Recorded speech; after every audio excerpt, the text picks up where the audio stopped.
रक्षा कीजिए, मेरी संतान की रक्षा कीजिए। वो आ रहा है। देवी, तुम यक्षों के बीच में हो। हे देवी, आप चिंता मत कीजिए।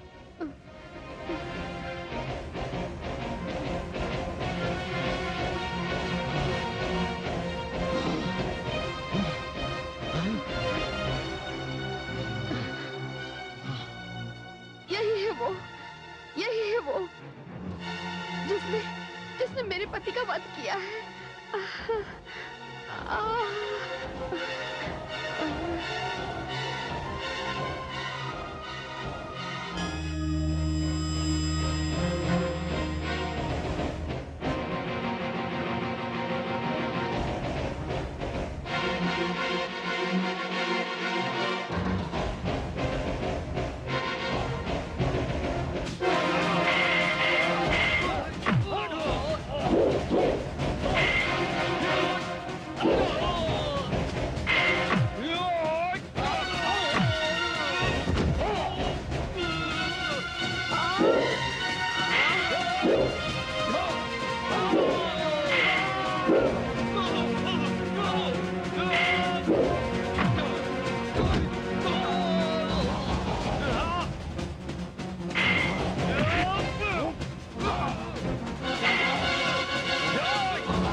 समाप्त हो गया, आप चिंता ना करें।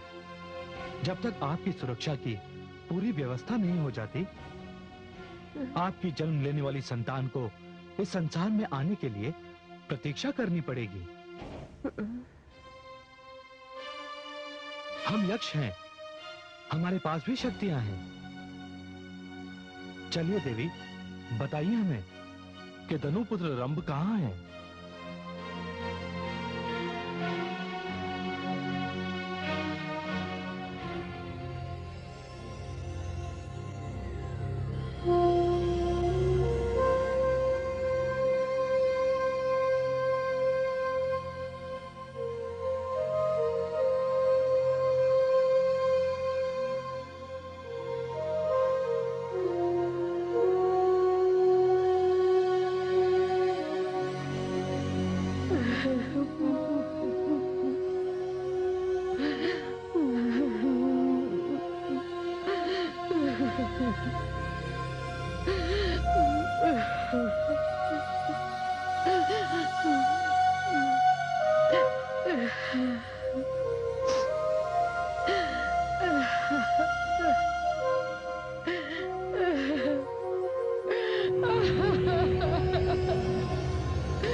पुत्र, मुझे क्षमा कर देना। मैं अपने पति का वियोग सहन नहीं कर पाई, इसलिए तुम्हें भी मेरे साथ इसी चिता में जलना होगा। मुझे क्षमा कर देना पुत्र, मुझे क्षमा कर देना। नहीं माते, आप चिंता मत कीजिए। मैं जन्म ले रहा हूँ। मुझे संसार में आने से कोई नहीं रोक सकता। मुझे अग्नि का वरदान है, इसलिए मैं अग्नि में जल ही नहीं सकता।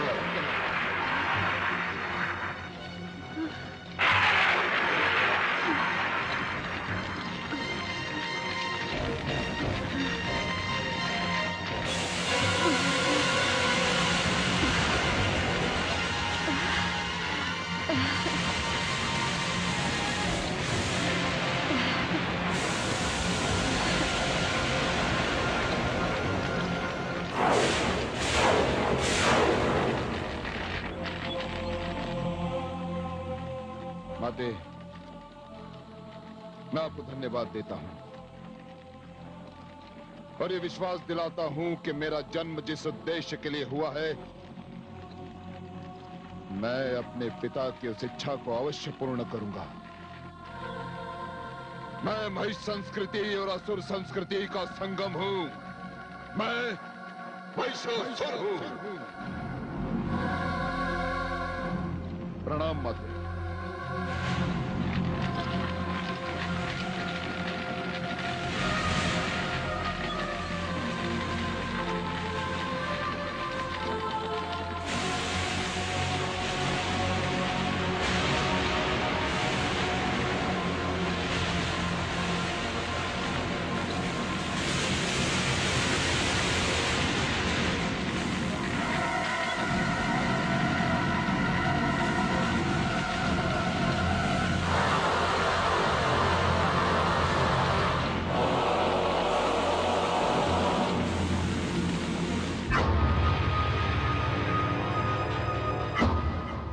दानवराज, समस्त दानव लोग तेरी प्रतीक्षा कर रहा है। दानवों का सिंहासन रिक्त है। पर आप कौन हैं? मैं तेरे पिता रंभ के शरीर से उत्पन्न हुआ हूं। मैं तेरे लिए पिता समान हूं। मैं रक्त बीज हूं। तू मेरे साथ चल और दानव लोग चलकर उस सिंहासन की शोभा बढ़ा। हे महान रक्त बीज, आप जाकर समस्त दानव लोग को मेरी जन्म लेने की सूचना दें और उन्हें मेरी प्रतीक्षा करने को कहें। मैं ब्रह्मदेव को प्रसन्न कर उनसे एक वरदान प्राप्त करके दानव लोक लौटूंगा। यही मेरे पिता की इच्छा थी।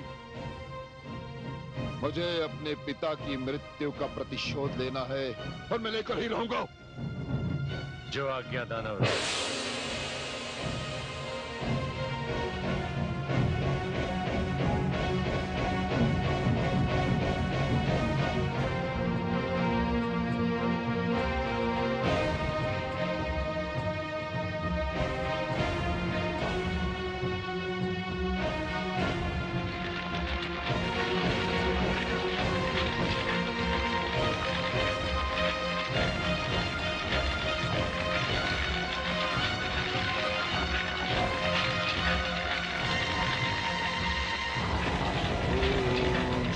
ब्रह्मदेवाय नमः।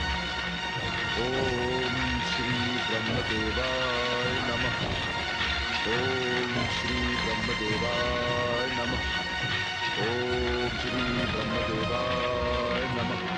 ओम श्री ब्रह्मदेवाय नमः। ओम श्री ब्रह्मदेवाय नमः। ओम श्री ब्रह्मदेवाय नमः। ओम श्री ब्रह्मदेवाय नमः।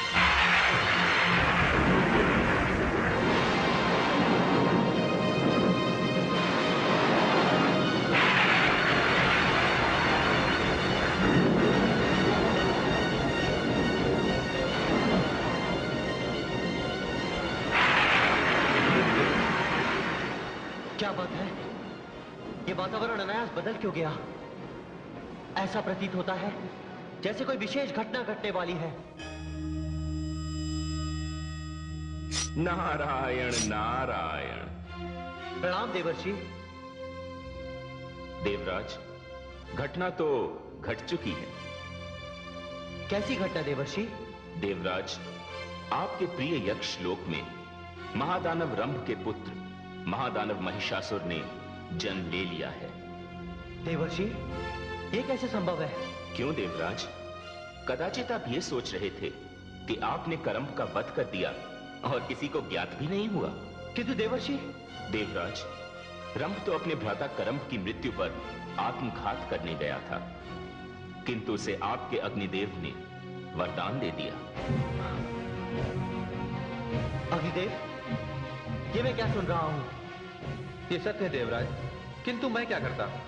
रम तो अपना शीश मुझे दान करने चल ही पड़ा था, मुझे उसे रोकना पड़ा। किंतु जब मैं दानव करम का वध करने गया था अग्निदेव, तब तो आपने मुझे नहीं रोका। दानव करम के वध से मेरा एकमात्र उद्देश्य था कि दानवों में कोई ऐसी संतान उत्पन्न ना हो जिसके कारण हम देवताओं को कष्ट उठाना पड़े।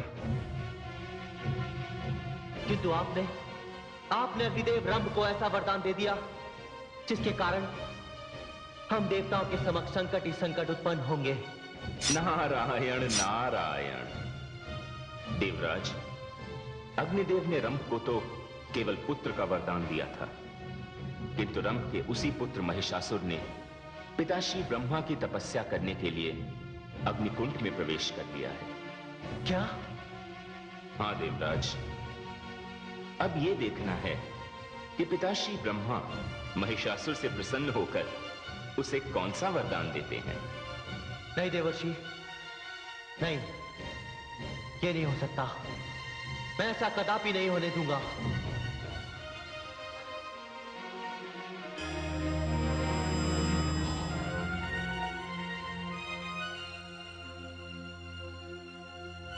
नारायण नारायण।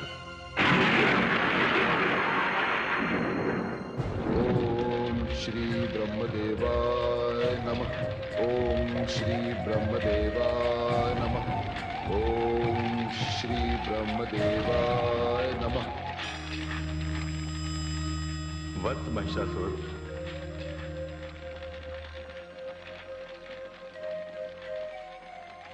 प्रणाम ब्रह्मदेव। कल्याणमस्तु।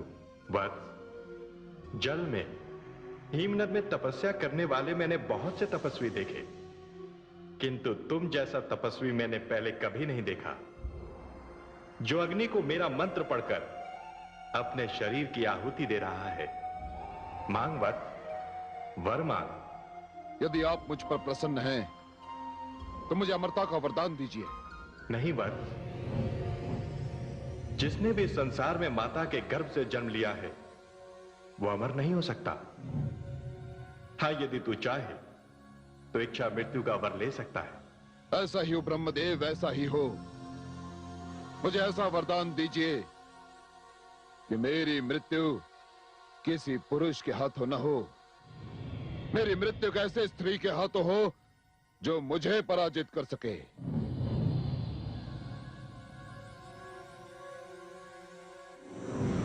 तथास्तु।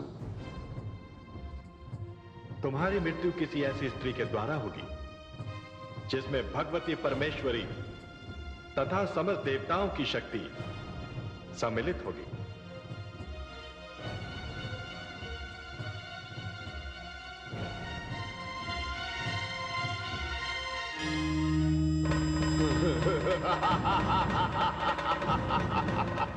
विनाश! विनाश! विनाश!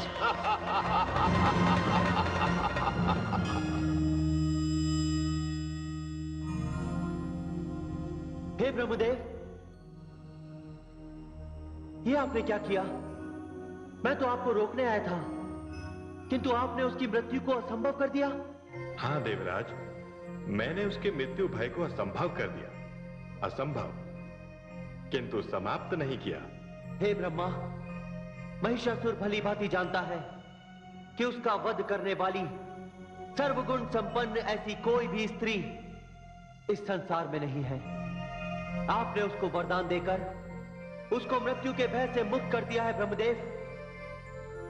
और जब मृत्यु का भय समाप्त हो जाता है तब व्यक्ति अत्याचार, अन्याय और अधर्म की सीमाएं लांघ जाता है ब्रह्मदेव। जैसी भगवती परमेश्वरी की इच्छा।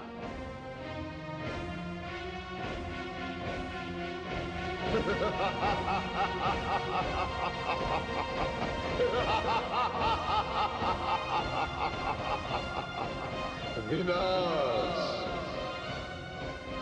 विनाश, विनाश।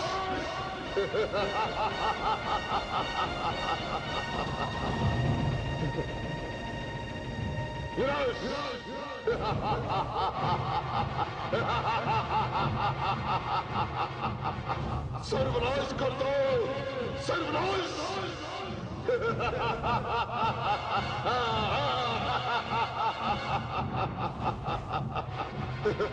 विनाश, सर्वनाश। हे आदि प्रजापति, हे संसार के रचने वाले, मैं तो आपके रचे हुए संसार पर मुग्ध हूं। कितने रंग, कितने रूप, कितना सौंदर्य, सब कुछ देखते ही बनता है। किंतु ये किंतु क्या है देवी? किंतु से मेरा तात्पर्य है आपके वरदान से। जो भी चाहता है तपस्या करके आपसे वरदान प्राप्त कर लेता है और आगे चलकर यही वरदान स्वयं आपके लिए, देवलोक के लिए और मानवता के लिए समस्या बन जाता है। क्या लाभ है ऐसे वरदान का? देवी, तपस्या एक महान कर्म है और कर्म का फल तो मिलना ही चाहिए। और अगर आपका संकेत महिषासुर की ओर है तो उसने बड़ी कठिन तपस्या की थी, उसका फल तो उसे मिलना ही चाहिए था। पर परिणाम का उत्तरदायित्व किस पर होगा? निस्संदेह उस व्यक्ति पर जिसने कर्म किया और कर्म का फल प्राप्त किया। किंतु हे आदि प्रजापति, वो तो अपने ऊपर से नियंत्रण खो चुका है। देवी, यदि वो अपना संयम खो चुका है तो उसे उसका दंड मिलेगा। विधाता का विधान ऐसी शक्ति है जो किसी भी प्राणी को सृष्टि के साथ खिलवाड़ नहीं करने देती। देवी, यदि प्राणी में संयम ना रहा तो उसे मिला हुआ वरदान भी अभिशाप में बदल जाएगा। वरुण देव, सूर्यदेव, यमदेव, बाण धनुष से निकल चुका है। ब्रह्मा जी ने महिषासुर को मृत्यु के भय से मुक्त कर दिया है। ये तो बड़ी अनर्थकारी बात है। हाँ वरुण देव, किंतु इससे पहले कि महिषासुर अपनी सारी शक्तियां एकत्रित करके हम पे आक्रमण करे, हमें उस पे आक्रमण कर देना चाहिए। यह सत्य है कि महिषासुर का वध नहीं किया जा सकता, किंतु उसे बंदी तो बनाया जा सकता है। हे देवगणों, आक्रमण की तैयारी की जाए।